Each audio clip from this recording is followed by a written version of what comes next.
Banyak yang percaya kalau dewa ini tuh udah ada sejak zaman purbakala atau zaman primordials, di mana dewa-dewi awal baru muncul. Bahkan beberapa versi mengatakan kalau Apophis udah ada sebelum penciptaan dunia, karena dia adalah personifikasi dari kekacauan atau chaos. Tapi karena Apophis itu kuat banget, para dewa pun sampai kewalahan dan hampir kalah di pertempuran itu. Saking kuatnya, beberapa sumber mengatakan kalau auman Apophis bisa mengguncang dunia bawah. Di dunia ini pasti ada yang namanya kebaikan dan kejahatan. Kalau ada aspek positif, pasti ada juga aspek negatif. Contoh sederhananya, kayak pas kita nonton film, di sana pasti ada peran protagonis dan juga antagonis. Ada yang jadi hero, ada yang jadi villain. Nah, begitupun di berbagai kisah mitologi, pasti ada aja musuh utama yang perang melawan kebaikan. Salah satu contohnya, kalau di mitologi Nordik tuh di sana yang jadi musuh utama anak-anaknya Loki, yang akan berperang dengan para dewa sampai memicu kehancuran dunia atau Ragnarok. Kalau di mitologi Yunani, ada kisah pertempuran epik antara Zeus dengan monster Typhoon yang mengguncang bumi sampai ke dunia bawah, underworld. Tapi itu udah pernah aku bahas di video-video aku yang sebelumnya. Jadi, kali ini aku mau bahas kisah yang gak kalah seru dari mitologi Mesir, karena di situ ada villain utama yang namanya Dewa Apophis, sang dewa kehancuran yang keren dan overpower. Saking kuatnya, dia jadi ancaman terbesar yang mampu menghancurkan tatanan dunia, sehingga dia ditakutin sama para dewa. Gak cuman para dewa aja, bahkan semua makhluk hidup yang ada di dunia tuh harus menyatukan kekuatan buat bertempur melawan dewa yang satu ini. Gak heran kalau Dewa Apophis dijuluki sebagai God of Destruction di mitologi Mesir.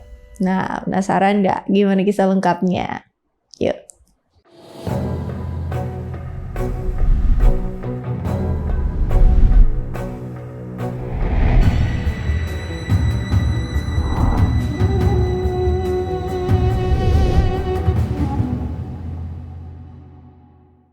Asal-usul Dewa Apophis. Dalam kepercayaan Mesir kuno, Dewa Apophis juga disebut sebagai Apep atau Apop, yang punya ciri-ciri fisik kayak ular, gede banget, raksasa. Banyak yang percaya kalau dewa ini tuh udah ada sejak zaman purbakala atau zaman primordials, di mana dewa-dewi awal baru muncul. Bahkan beberapa versi mengatakan kalau Apophis udah ada sebelum penciptaan dunia, karena dia adalah personifikasi dari kekacauan atau chaos. Menurut teks peti mati Mesir yang menceritakan tentang penciptaan dunia, awalnya alam semesta itu masih berada dalam satu kesatuan yang kacau, gelap, dan masih belum terbentuk. As always. Di tengah-tengah kekacauan itu ada mata air purba yang disebut dengan Nu atau Nun. Lalu, Dewa Apophis yang masih dalam wujud ular selalu berenang di dalam perairan purba itu sampai akhirnya muncul gundukan piramida besar yang disebut Ben-Ben. Gak lama kemudian di perairan purba itu muncul bunga lotus yang akhirnya mekar dan melahirkan matahari atau Dewa Ra. Dari situlah cahaya pertama muncul. Sejak saat itu Dewa Ra akhirnya melahirkan keturunan dan memulai penciptaan dunia dengan bantuan Dewa Primordial Heka dan Dewi Primordial Neith yang udah ada sebelum Ra lahir. Mulai saat itu para dewa menetapkan berbagai keteraturan dan tatanan dunia sampai terciptalah langit dan bumi serta semua makhluk yang ada di dalamnya. Di sini aku cuma nyeritain kisah penciptaan secara garis besarnya aja, karena sebelumnya aku udah pernah buat video lengkap yang nyeritain tentang asal mula penciptaan dunia yang ada di mitologi Mesir. Jadi yang penasaran, cus langsung ke sana dulu. Kalau misalnya udah, balik lagi ke sini. Oke? Lanjut, setelah para dewa berhasil menciptakan dunia dengan sangat kompleks dan teratur, Dewa Apophis yang kemudian marah ke semua dewa karena mereka menciptakan dualitas yang sebelumnya merupakan satu kesatuan. Dualitas yang dimaksud yaitu saat para dewa memisahkan antara cahaya dan kegelapan, tanah dan air, dunia atas dan dunia bawah, sampai Apophis nganggap kalau para dewa tuh membeda-bedakan semua unsur yang merupakan satu kesatuan. Makanya Apophis menentang dan memusuhi semua dewa, khususnya Dewa Ra, karena kelahirannya memicu terciptanya tatanan dunia. Dengan kata lain, matahari atau cahaya merupakan simbol dari keteraturan ilahi dan kehidupan, makanya Apophis harus mengalahkan Dewa Ra, supaya dunia kembali diselimuti sama kegelapan dan membalikan dunia menjadi satu kesatuan yang kacau seperti sebelumnya. Nah, itulah asal-usul kisah Dewa Apophis menurut versi yang pertama.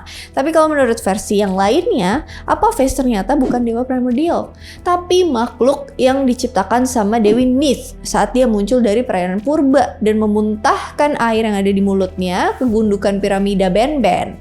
Nah, dari air liurnya itu terlahirlah Dewa Apophis. Di sini tujuan Apophis masih sama kayak di versi yang pertama, karena dia mau membalikan keadaan dunia seperti semula yang merupakan satu kesatuan di mana gak ada perbedaan atau keberagaman seperti keadaan dunia yang sekarang. Jadi baik yang versi pertama maupun versi yang kedua, Apophis ini tetap memusuhi para dewa dan jadi musuh bebuyutannya Dewa Ra. Karena dia adalah sumber cahaya yang menjadi kunci untuk membalikan alam semesta seperti sedia kala. Kekacauan versus ketertiban. Dalam teks Mesir kuno yang berjudul The Admonitions of Ipure, di situ dijelasin tentang pertempuran abadi antara kekacauan melawan ketertiban atau pertempuran Dewa Apophis melawan para dewa yang terus berlanjut hingga sekarang. Kok bisa? Karena setelah para dewa menciptakan dunia, mereka memisahkan antara tanah dan air lalu menempatkan perairan purba di underworld sehingga Dewa Apophis hanya berkuasa di dunia bawah dan juga dunia kegelapan. Setiap hari Dewa Ra harus mengelilingi bumi dari langit dengan menaiki sebuah kapal yang disebut sebagai manjet. Sehingga Dewa Ra bisa menyinari bumi dari atas langit. Inilah yang disebut sebagai siang hari. Tapi saat kapal itu berlayar sampai ke barat dan terbenam ke dunia bawah, maka dunia menjadi gelap karena nggak ada cahaya matahari. Sehingga itu disebut sebagai malam hari. Tadi kan aku bilang ya kalau Dewa Apophis itu tinggal di dunia bawah. Nah, saat kapal Dewa Ra berlayar ke underworld, disitulah kesempatannya untuk bertemu dan bertarung mengalahkan Dewa Ra supaya matahari nggak bisa terbit di keesokan harinya dan dunia akan diselimuti dengan kegelapan untuk selama-lamanya. Waktu sampai ke dunia bawah, Apophis udah nungguin Dewa Ra di sebuah bukit yang ada di sebelah barat. Bukit itu dinamakan Bukit Baku. Setelah itu, Apophis mulai nyerang kapal yang dinaiki Dewa Ra sampai memicu pertarungan epik antara cahaya dan kegelapan. Tapi sayangnya Dewa Ra nggak bisa nandingin kekuatan Apophis, makanya dia minta bantuan dewa-dewa lain. Beberapa di antaranya adalah Isis, Neith, Serket, Horus, Osiris, Geb, dan semua dewa-dewi terkuat untuk memerangi Apophis. Tapi karena Apophis itu kuat banget, para dewa pun sampai kewalahan dan hampir kalah di pertempuran itu. Saking kuatnya, beberapa sumber mengatakan kalau auman Apophis bisa mengguncang dunia bawah. Lalu saat dia bergerak akan menimbulkan gempa bumi yang dahsyat. Lalu tatapannya bisa menciptakan teror yang menakutkan bagi siapapun yang melihat matanya. Karena kekuatannya inilah Dewa Ra sampai meminta bantuan orang-orang mati di dunia bawah untuk membantu para dewa bertarung melawan Apophis. Mungkin di antara kalian ada yang nanya gini nih, bukannya Apophis dan orang-orang mati sama-sama tinggal di underworld, kok mereka bisa bermusuhan? Jawabannya karena selama Apophis tinggal di dunia bawah, dia tuh selalu memakan jiwa-jiwa orang mati. Makanya mereka menganggap Apophis sebagai ancaman besar yang merusak keseimbangan dunia.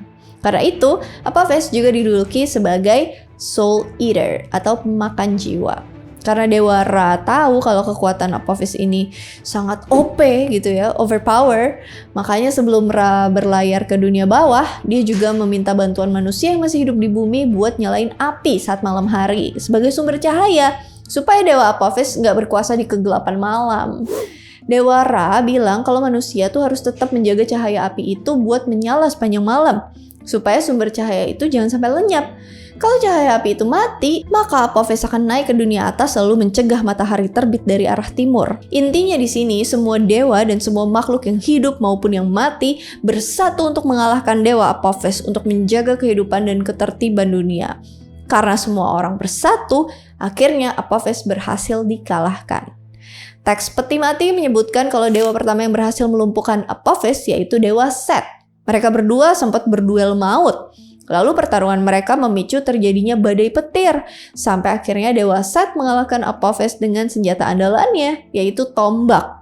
Kemudian setelah Apophis dilumpuhkan, Dewi Neith, Dewi Isis, dan Dewi Serket lalu memotong-motong tubuhnya sampai dia nggak bisa gerak. Karena kemenangan ini, makanya Dewa Ra bisa muncul ke dunia atas dari arah timur yang menandakan kalau matahari udah terbit untuk menyinari dunia. Tapi apakah Apophis akhirnya mati gitu aja? Ternyata saking kuatnya dewa ini tuh nggak bisa dibunuh meskipun tubuhnya udah dipotong-potong.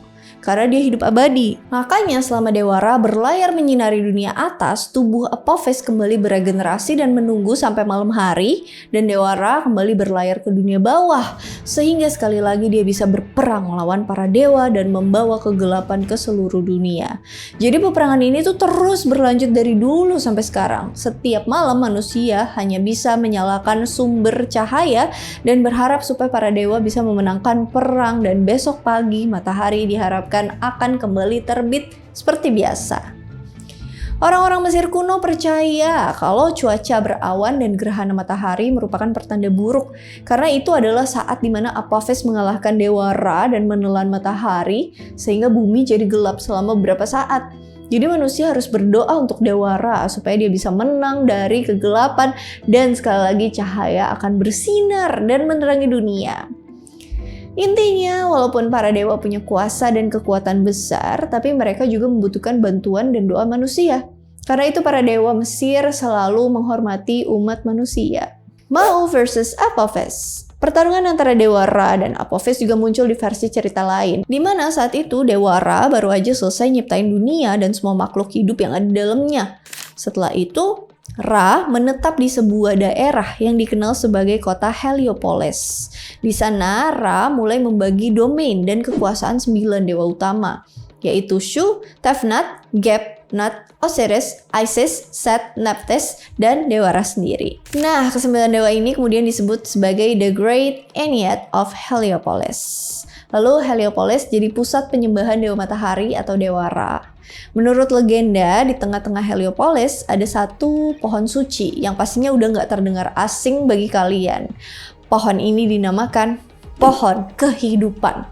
Siapapun yang memakan buah dari pohon ini bakalan punya hidup abadi dan pengetahuan ilahi. Karena itu Dewa Ra selalu menjaga pohon kehidupan ini dengan wujud kucing raksasa yang bernama Mau. Kenapa harus dijaga? Alasannya supaya kekuatan pohon kehidupan nggak disalahgunakan sama makhluk-makhluk jahat. Salah satunya ya dari villain utama di cerita ini, Apophis, karena dia selalu berusaha buat ngincer buah dari pohon kehidupan dan ngambil alih dunia. Makanya Dewa Ra dalam wujud kucing raksasa selalu bertarung sama Apophis waktu dia mau ngambil buah dari pohon kehidupan.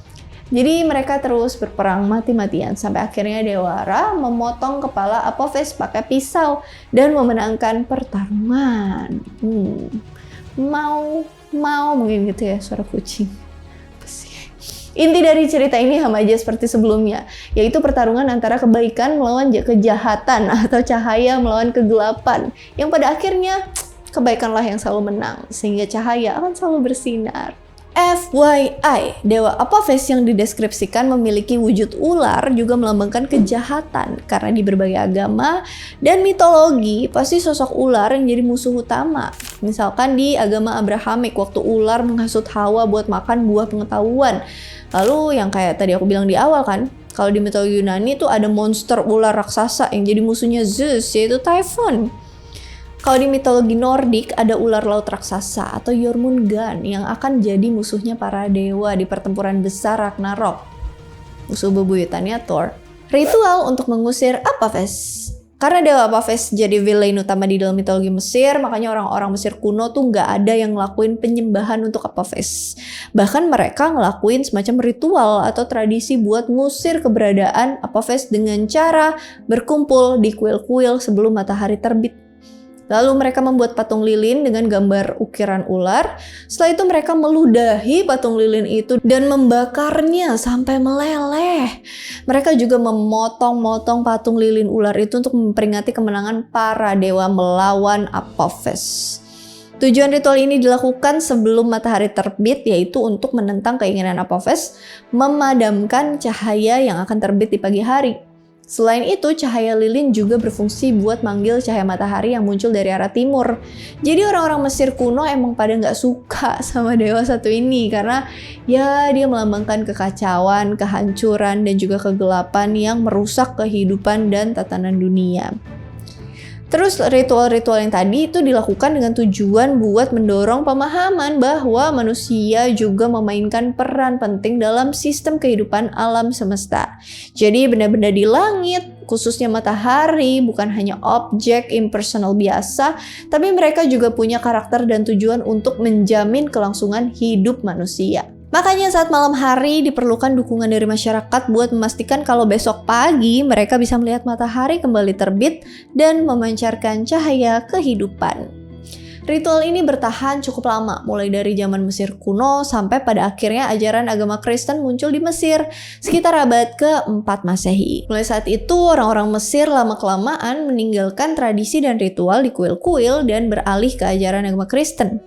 Walaupun begitu, konsep tentang kebaikan dan kejahatan masih dipertahankan. Orang-orang tuh juga mulai percaya kalau Apophis itu mewakili sifat jahat dari iblis, karena makhluk ini berwujud ular yang dilambangkan sifat iblis menurut ajaran agama Kristen. Sedangkan sifat kebaikan dan ketertiban dari cahaya matahari Dewara mewakili sifat kebaikan dari malaikat.